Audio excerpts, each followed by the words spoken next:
शीलवृते सुनतिचार भावना नमस्तु ओम ह्रीं वरं शीलवृते सुनतिचार भावना नमस्तु ओम ह्रीं वरं शीलवृते सुनतिचार भावना नमस्तु ओम ह्रीं वरं शीलवृते सुनतिचार भावना नमस्तु ओम ह्रीं वरं शीलवृते सुनतिचार भावना ओम ह्रीं वरं शीलवृते सुनतिचार भावना नमस्तु ओम ह्रीं वरं शीलवृते सुनतिचार भावना नमस्तु सम्यक दर्शनाय नमः सम्यक ज्ञानाय नमः सम्यक चारित्राय नमः चलिए 5 क्लैपिंग ओम अरहम ओम अरहम ओम अरहम बोल सभी कार्य की सिद्धि से तू पहले इसको बोल ओम अरहम ओम अरहम ओम अरहम बोल सभी कार्य की सिद्धि से तू पहले इसको बोल ओम अरहम नमः ओम अरहम नमः ओम अरहम नमः ओम अरहम नमः दूसरी क्लैपिंग ओम अरहम अपनी उंगलियों को इंटरलॉक ओम करके अरहम नमः ओम अरहम नमः ओम अरहम नमः अच्छे ताकत से ठोका करो ओम अरहम ओम अरहम बोल सभी कार्य की सिद्धि से तो पहले इसको बोल ओम अरहम नमः ओम अरहम नमः ओम अरहम नमः तीसरी क्लैपिंग ओम अरहम नमः अपने ओम अरहम उंगलियों के नीचे के पोरों को नमः पर्वतों को ठोकना है ओम अरहम नमः ओम अरहम नमः ओम अरहम ओम अरहम ओम अरहम बोल सभी कार्य की सिद्धि से तू पहले इसको ओम अरहम नमः ओम अरहम नमः चौथी क्लैपिंग अपनी हथेलियों के निचले हिस्से को ठोकना है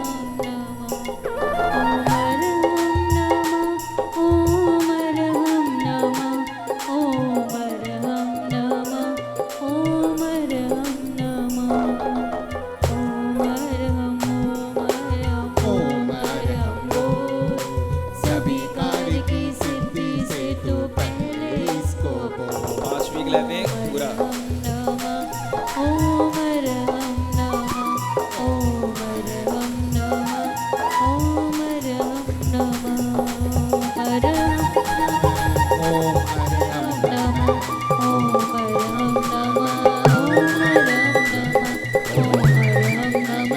ओम अरहम नमः ओम अरहम अपनी हथेलियां कैसे आंखों पर रखें एक सूचना जय बोलो परम पूज्याचार्य मुनि श्री प्रणम्य सागर जी महाराज की जय। इस कार्यक्रम के पुण्यार्जक थे श्री कंवरलाल जी महावीर प्रसाद जी पाटनी मदनगंज किशनगढ़ राजस्थान।